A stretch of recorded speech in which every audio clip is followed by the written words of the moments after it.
నమస్కారం మిత్రులారా, మీరు చూస్తున్నది న్యూస్ మంత్ర. ఈరోజు మనం మహాభారతంలోని ముఖ్యమైన పాండవ వీరుడు భీమసేనుడి గురించి మాట్లాడబోతున్నాం. భీమసేనుడు ఎవరో, అతని శక్తి, ధైర్యం మరియు కథలు తెలుసుకుందాం. భీమసేనుడి పరిచయం. భీమసేనుడు పాంచాల రాణి కుంతీదేవి మరియు పాంచాల రాజు పాండురాజుల పెద్ద కుమారుడు. అతని పుట్టుక కూడా చాలా రహస్యంతో నిండి ఉంది.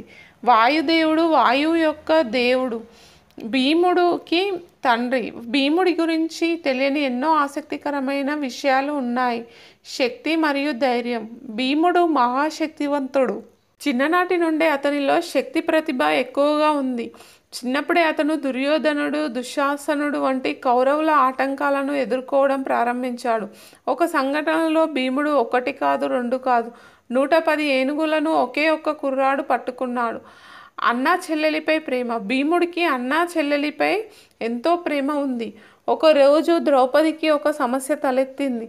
దుర్యోధనుడు ద్రౌపదిని అవమానించాడు. ఆ సమయానికి భీముడు దుశ్శాసనుడిని పట్టుకొని అతన్ని తీవ్రంగా శిక్షించాడు.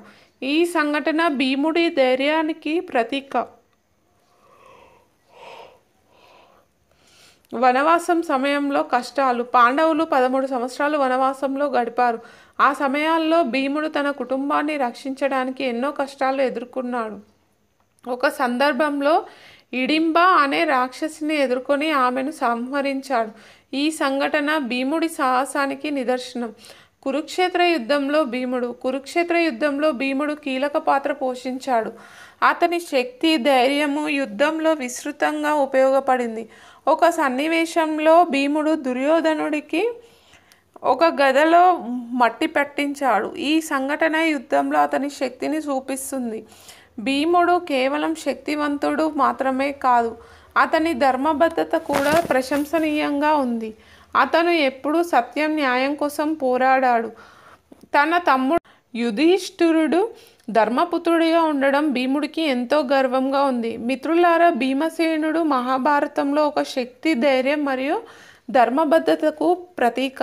అతని కథలు మనకు ఎన్నో ప్రేరణలను ఇస్తాయి. భీముడు ఎలా తన కుటుంబం కోసం పోరాడాడో, ఎలా తన ధర్మం కోసం నిలబడ్డాడో మనం తెలుసుకున్నాం. ఇప్పుడు మీ అభిప్రాయాలు నాకు తెలపండి. మీరు భీమసేనుడి గురించి మరింత తెలుసుకోవాలనుకుంటే కామెంట్స్లో రాయండి.